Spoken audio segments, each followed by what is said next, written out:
This is Heather Vickery. Thanks so much for tuning in to the Brave Files podcast.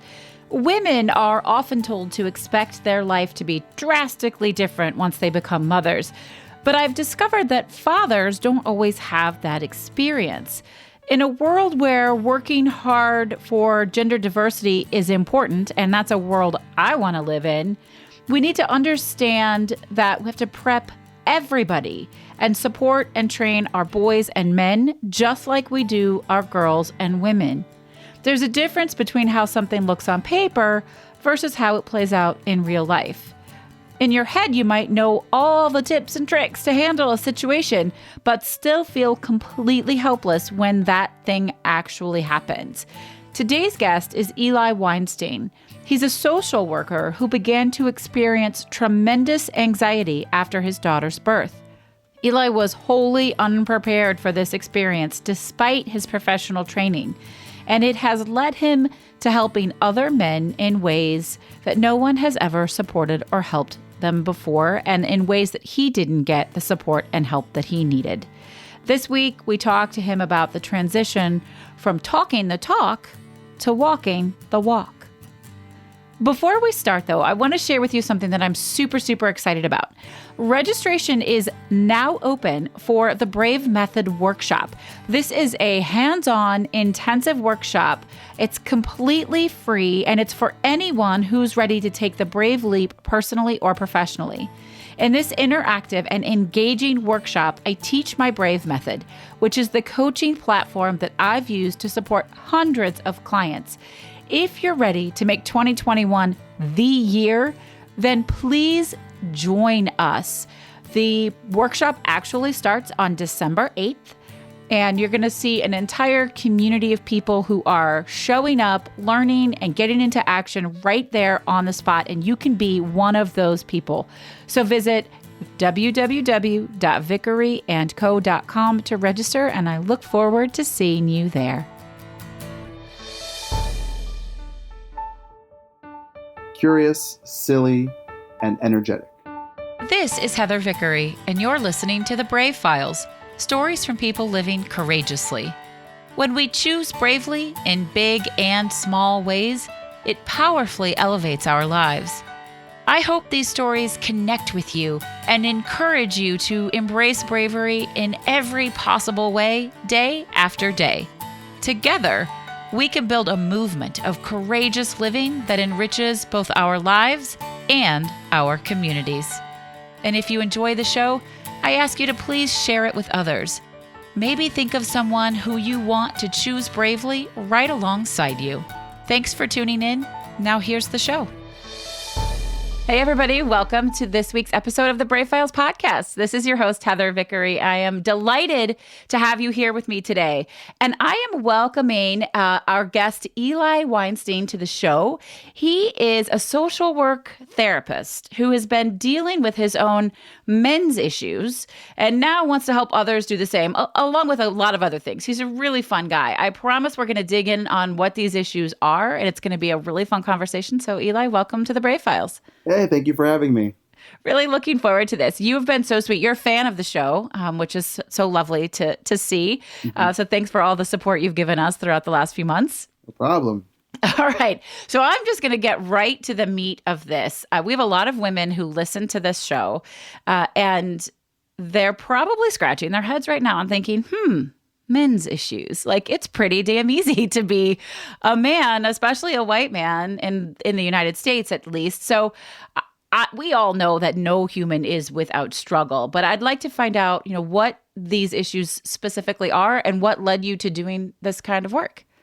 Yeah, it's a great point. Men having issues, what's that? But no, one of the, I guess a few of the main issues that I struggle with, and I've noticed that a lot of people in my circles and men that I've worked with as a therapist and men that I've just come in contact with are struggling with the idea of either body image issues, anxiety, being a father, being a husband. And I've noticed that when I was going through my own struggles, there was not a lot of support for that aspect. And I felt, hey, this is a great opportunity. Yeah. Let's get on this. Yeah. Yeah, I think you're right. There is not a lot of support. So body issues is something we very often do not ever associate with men. Can you dig in on that a little bit? Sure. As a kid, let's say for my sake, I was a very, very skinny, underweight kid. And to me, that was kind of a good thing. But I was always told, oh, you're too skinny, you're too skinny, you're too skinny. When I started gaining weight or filling out when I went through puberty and I hit like a plateau, most guys, what do they do to like feel good about themselves? They work out, pump iron, lift weights to show off or to put on this facade of I am awesome or I am great. And when you get heavy or you gain weight or don't fit in your clothes, it makes you feel inadequate. It makes you feel awkward. It makes you feel weird, out of place, that you are not manly enough. So a lot of guys go through that, that body of looking in the mirror and saying, oh, look at that fat. Oh, look at this. Why is this so heavy? Why are my muscles not so strong? And, those kind of things. Yeah. I mean, that sounds exactly like the story that every woman I've ever met has experienced as well. We're not thin enough. We're not healthy enough. We're not tall enough. We're not, our boobs are too big. Our boobs are too small. It doesn't matter. So what I'm hearing you say is this is really a human issue. And it's important to remember that in some way, everybody experiences this kind of feeling. Yeah. Most humans want to look or feel good about themselves. Right. But of course, that's so subjective, Eli. Yeah. Like society has decided what should make us feel good about ourselves. Very true. If you look at the models or the fashion world and you look at what the classic, or I'm putting my hands in quotes, but classic or ideal body type or normal body type, that's why I love the direction that I think society is going now, whether it's Barbie making curvy or different races and ethnicities of Barbie, that it's not just a blonde, blue-eyed, thank goodness, drop-dead gorgeous, ideal, beautiful body.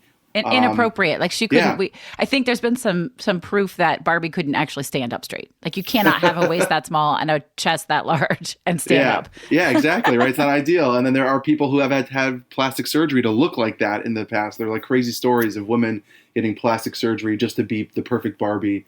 And then you also have now different men's body types and sizes and clothes and stores specifically for different body types. It's not just the classic ideal body type. So I think it's great. Yeah. That's really fascinating. I appreciate you bringing that to awareness, especially for anybody listening who's raising male-identified children. Don't make assumptions that they aren't having these same struggles that a female-identified child might have, right? Yeah. So be sensitive about the way you're talking about others and about yourself and your children in your home, because they're listening, they're paying attention. Let's talk about you. What kinds of things did you experience when you became a new parent? This was really kind of a shocking experience for you, not just new to parenthood, but all the stuff that came with it, right? Yeah. When I became a new dad about close to 8 months ago. Congratulations. Thank you. My beautiful daughter, her name is Ricky. She's wonderful. And my wife did an amazing job and continues to do an amazing job every day with my daughter. I had this sense of restlessness and being on edge and worrying about every little noise she made every night. I was checking in on her to make sure she was alive. It was this overwhelming feeling of despair and worry. And I had my first panic attack in my life. In the middle of the night, I thought I was going to die. It was the scariest feeling I've ever had. And it's actually funny because I'm a therapist. I work with people who have panic attacks. I work with people with anxiety. And one, it gives me a better perspective on what they go through. And two, it scared the living daylights out of me. And I was like, oh, okay, this is what it's like. And it was a very eye-opening experience that has taught me a lot about myself and about anxiety in general. Absolutely. And that is such a tremendous feeling we get as parents. Like, oh my gosh, my funny story. When I had my oldest, I have 4 kids. When I had my oldest daughter, like everybody and their brother was in the room. It was ridiculous. My then spouse, my 2 best friends, my mom, at one point my mother-in-law, like everybody was there. And it was stressful and my delivery was really difficult. And the baby was born and they took her right away because she'd had a heartbeat situation. When they finally put her in my arms, which was not until like 15 or 20 minutes after she was born, which is too long, by the way. You're like, hello, I just did all this work. Give me my kid. I looked at her and I had this overwhelming sense. I looked up at my mother and I said, oh my God, now I know why you're crazy. And she looked at me like, what do you mean? And I'm like, no, really. Like, I would shove another human in front of a bus for this tiny being. Mm-hmm. I would do all sorts of things that are completely crazy for this person. And you would do that for me. And that's insane. But now I get it. Yeah. Now I know why you're like that. 100%. 100%. But you can't understand that until the kid is yours. No, I have two nieces and a nephew, and of course, I fell in love with them and I adore them, but I don't have that same sense of protection and that idea of what you just said of I would kill someone for this little thing. Right. And you like legitimately would. I would. Yeah. Wow. It's such a weird feeling.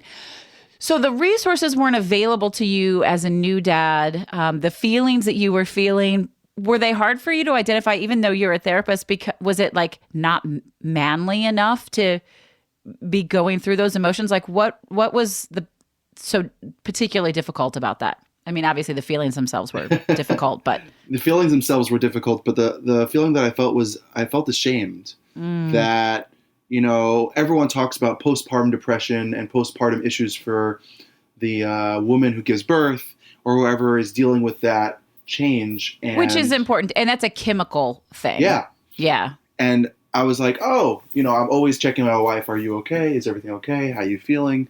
I know the signs. I know the symptoms. I'm a therapist. I'm so focusing on her that I didn't notice it in myself. And when I finally noticed the issues, I felt so low that, one, I let it get that far. And two, that, hey, I'm a therapist. I know these things. Why can't I get over it? Yeah. Like I know I know the breathing techniques. I know all the tricks and the tools.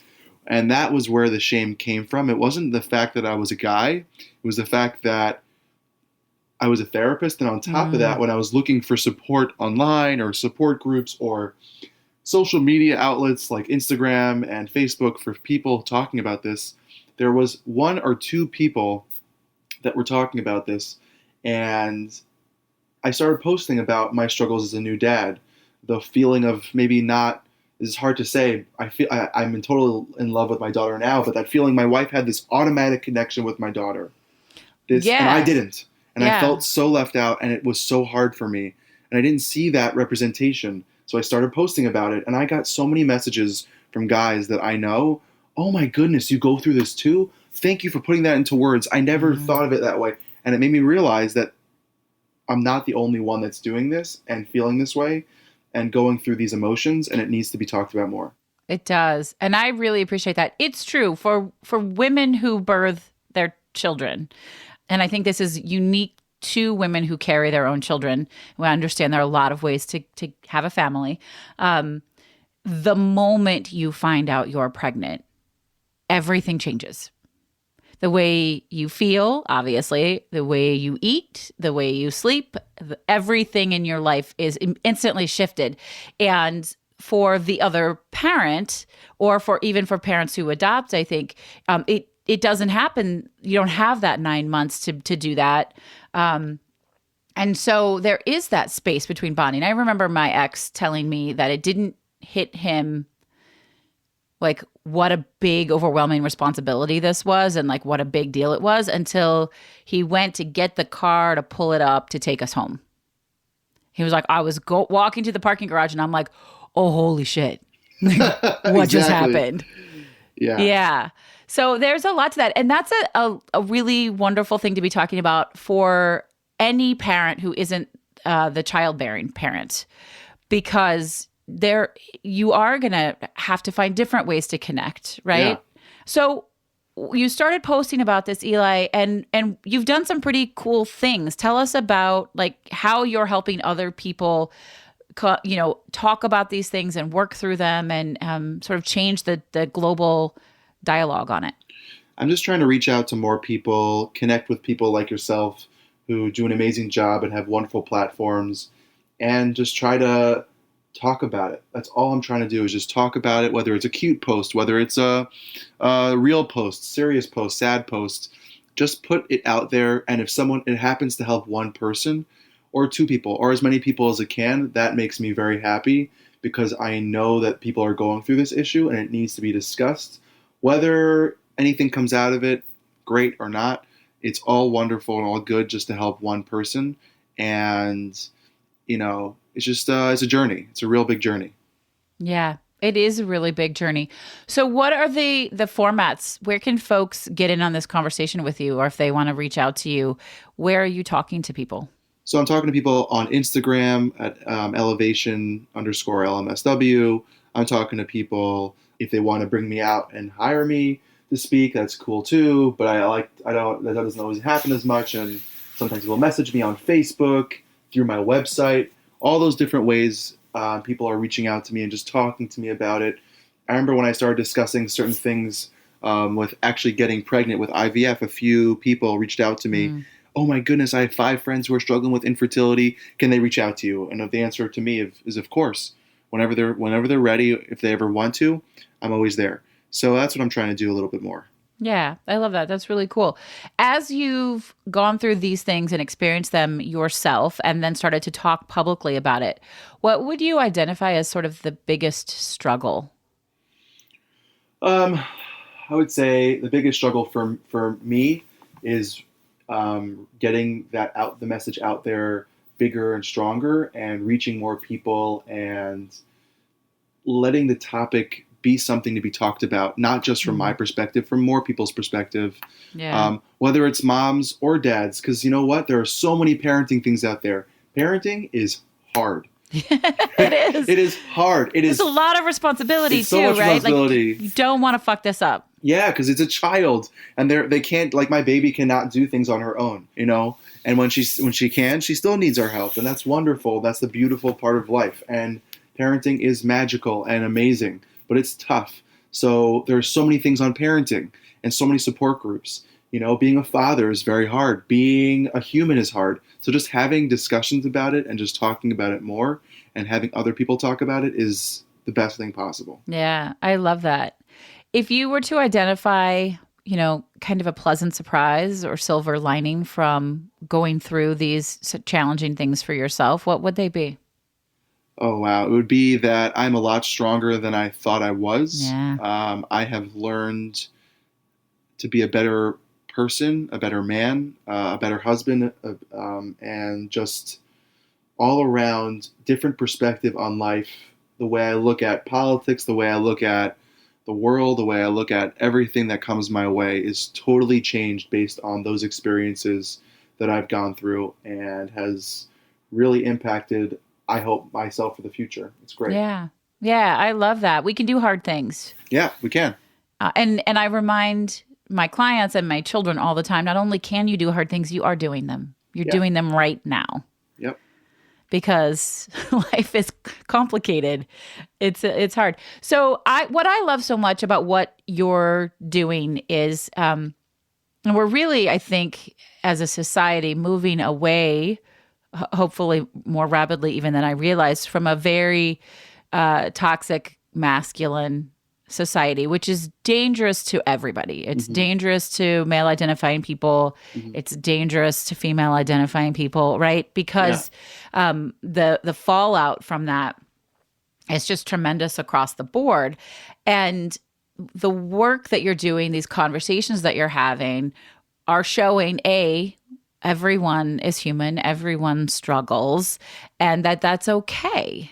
So does it feel brave to be doing this? And sometimes it really does. The thing that I find brave for myself is the idea of the vulnerability of showing this classic idea of masculinity, of being the man, being strong, being powerful, being whatever words you want to put to people who identify as men. That classic old school mentality. I'm trying to break that idea because being human is strong. Being human is powerful. But men are allowed to be vulnerable, just like women are allowed to be muscular and strong. There's no Yeah. set rules. And I think that back in the day, men crying or men showing their emotions or even having this discussion about this stuff, how dare they? How dare you talk about that? You know, you're not part of the cool group anymore. You're not accepted amongst men Yeah. because, oh my gosh, they cried. You know, I cry a lot. I watch wonderful movies. It brings tears to Absolutely. my eyes. Something sad happens, you cry. It's okay. Absolutely. I read this years ago. One of my favorite books is The Gifts of Imperfection by Brene Brown. Oh, I love her. Yeah, she's amazing. And she really hits on something in that book that I think speaks to what you just said, which is we say as a society, now listen, I'm a lesbian, so it doesn't really count, but we say as a society that we want our men to be sensitive and vulnerable, but we do not always treat them with kindness and respect then when they behave that way. So there is a whole cultural shift that needs to happen. But it's like anything else that we're trying actively to grow out of and to change. Yeah. We just have to talk about it over and over and over again to take away the stigmas, right? Yeah, and it was like that, not to make light of this, but in a Friends episode when Rachel wants Bruce Willis to open up. And he's a strong, tough guy. And all of a sudden, he opens up and he can't stop crying. And then she gets scared by that. Even though I know it's a sitcom and I know it's not real life, but you know, you want your man or you want your woman to be a certain way. You have expectations of your partner and spouse, and when they finally hit that expectation, sometimes people aren't ready for that reality and that change. Absolutely. So That's yeah. hilarious. No, it's true. It's funny. So, are you still regularly experiencing bouts of anxiety attacks and panic attacks and stuff? No, thank God I'm not. I'm like doing so much better. I got help that I needed. I needed some objective perspective, went to therapy for a little bit, and was able to kind of get control over it. It doesn't mean that I am perfect every day. I'm never perfect, but it means that I have a little bit more control over my emotional stability regarding letting my stuff get to me a little. Yeah, that's more. awesome. Do you have any tips if we do have some men or even women who are listening, how, like, some quick go-tos to maybe feel a little bit more calm and in control when things feel out of control? Yeah. So the one thing, a few things, but the first thing is you cannot die from anxiety. That's like the It does feel like it though, doesn't it? 100%. Your body is telling you you're dying because your body's pumping adrenaline and you're on edge and you're just at a breaking point. But no one has died from anxiety alone. It has caused people to go to the hospital because they think they're having a heart attack or a stroke, but no one has died from anxiety by itself. So if you take a perspective and take a step back and say, I'm not dying, let me just take a deep breath. And it's also about controlling your breathing. I remember when I called the EMTs, because I thought I was dying at 2 o'clock in the morning, the guy said to me, he said, your rate of breath and breathing is 30 per minute. You need to be breathing at 15. I didn't even realize. Slow down. Yeah. I didn't realize I was breathing so quickly. So slow down. Take a deep breath. You know you. You're the only person that knows what helps you. If it means taking a walk, watching a funny TV show, listening to some classical music, cooking, whatever, having a cold glass of water or tea, whatever is something that is calming for you, go right away to it. Don't let it get to the point where it's boiling over. Catch it before it gets to that point. That's great. That's great advice. And I know it's difficult to put into play in the moment, but maybe write it out somewhere, have it somewhere you can easily access and help yourself through that. Do you have any particular daily grounding rituals or anything that sort of help you stay in a better headspace? Yeah, so I am a religious Jew. I'm not an Orthodox religious Jew, so I pray. I try to pray 3 times a day. It doesn't always work. But I try to put prayer/meditation into my daily routine to have a moment to myself, whether it's 5, 10, 15 minutes, however long it takes me, every day, at least once a day, to reflect and prepare myself for the day. I know I can rely on that as a way to kind of keep me in that moment to make the most of whatever I have dealt with the day before and what is going to come that day. Yeah, I love that. And you don't have to be a religious person to take that time Not at in all. solitude to reflect, to just sit in quiet. It's a great time to do a gratitude practice. Do you have a gratitude practice? I do. I add that into my prayers as well. Yeah. Yeah, I love that. Yeah, so y'all can do that. Those are wonderful tips. Eli, I'd love to hear when things are going well, big wins or small wins. How do you like to celebrate? I like to either go out with my wife and have a nice dinner or something, or a date night, make myself a nice meal, or pig out a little bit, and have my, cheat stuff, whether it's, ice cream or a nice piece of cake or something. I don't know, whatever floats my boat. And sometimes I like to buy clothes to make myself feel good about myself, Sure. that I'm doing great, Yeah, I mean, those are all awesome ways to celebrate. They're bigger ones. Do you have any celebration moments for like kind of small things? I think the small things are the big things, but where it maybe isn't so notable that you're like, wow, that was amazing. Let's go out to dinner, or I'm going to go treat myself to X. Yeah. But just through the day when things make you feel good or you've accomplished something, do you stop and acknowledge them? 100%. It's like a very small, quick, beautiful moment of like, yes, I did that, or go you, or those little moments of this clarity or feeling that overtakes your body of excitement, energy, and wonder that I really take notice, and it's a beautiful thing.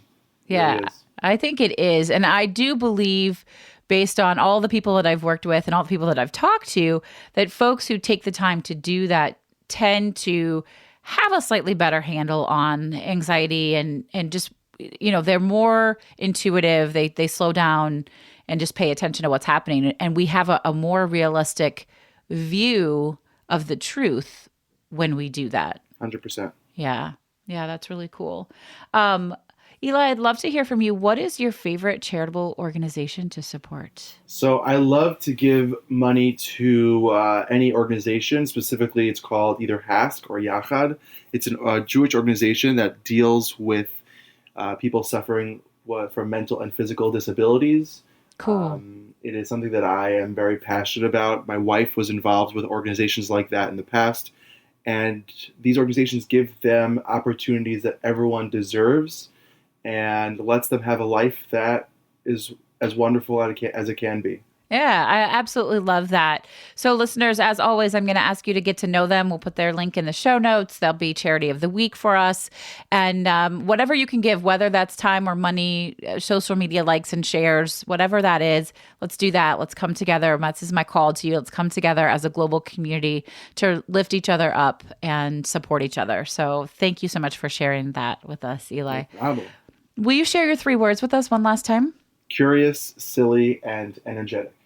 Those are fun words, and they aren't the words I would have expected from you. I don't know what I would have expected, but they're really fun and light. And can you tell us a little bit about why you chose those words?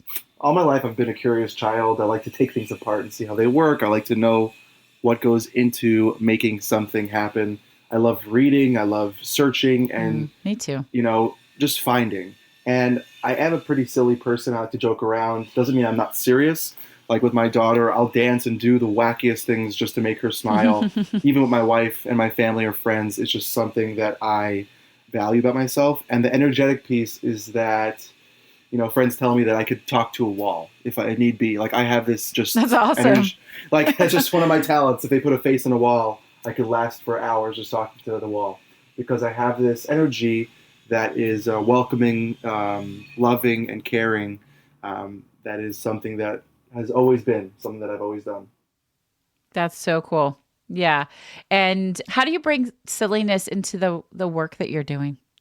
Sometimes it is hard, but I like to be jokey about real things and it just makes it more digestible, doesn't it? And not take life so seriously. Yes, anxiety is scary. Yes, issues that we struggle with are hard. Mental health is serious. But when you look at it in a little, I guess, silly perspective once in a while, it kind of makes you take a step back and notice what's going on. And I do my best. That doesn't always happen, but it also depends on the situation. But sometimes you got to add a little silliness to have a good time. Absolutely. I love it. I love to have a good time and play and be silly too. So that's awesome. Well, Eli, thank you so much for taking the time to be here and tell us about what's important to you and how you're helping to change the dialogue and pull away shame and stigma around all of these issues. We really appreciate it. Thank you for having me. It was wonderful. So listeners, it's important to remember that nobody's life is perfect and nobody has it all figured out. And let's just move forward and be kind to one another and understand that we cannot really understand or imagine somebody else's journey. And so let's listen and let's have really great conversations and give everybody the benefit of the doubt. If you enjoyed this episode, if you want to tell me about it, if you have something else you want to see, I would love for you to call me. I listen to these voicemails by myself and I respond to every single one. So give me a call at 312-646-0205. Let me know what you love about the show. If there's something else you'd like to see, just give me a call. I would love to hear from you. And also, if you have not already become a member of our Patreon page, I hope that you will take a moment right now and go and check it out. All you have to do is visit patreon.com/bravefiles and find a tier that works for you. They start at $4 and then help us do these really cool things. This show, as wonderful as it is, costs a lot of money and it takes a lot of time, and we could really use the support, and having you part of our Brave movement would be incredible. This is such a fun show to do. I'm so happy to have you here. It was such a great conversation with Eli.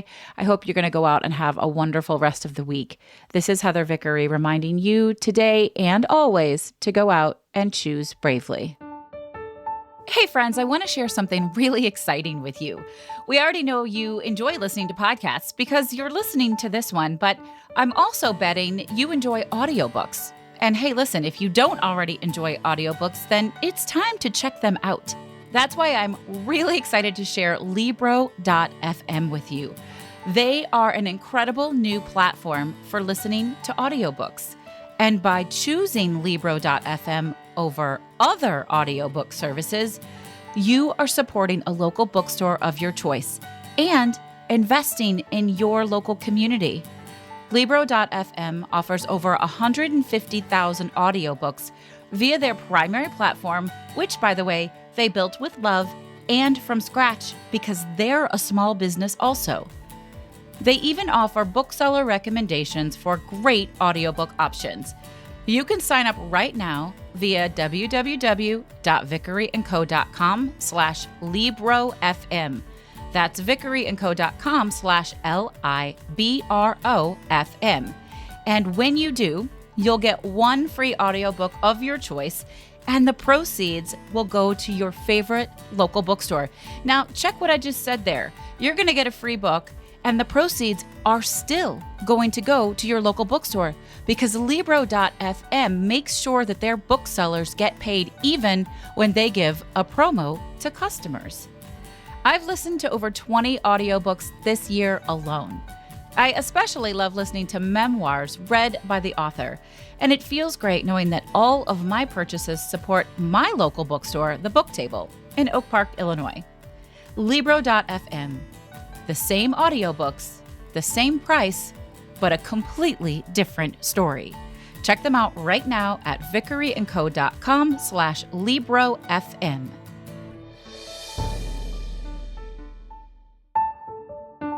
Have you ever thought about starting a podcast?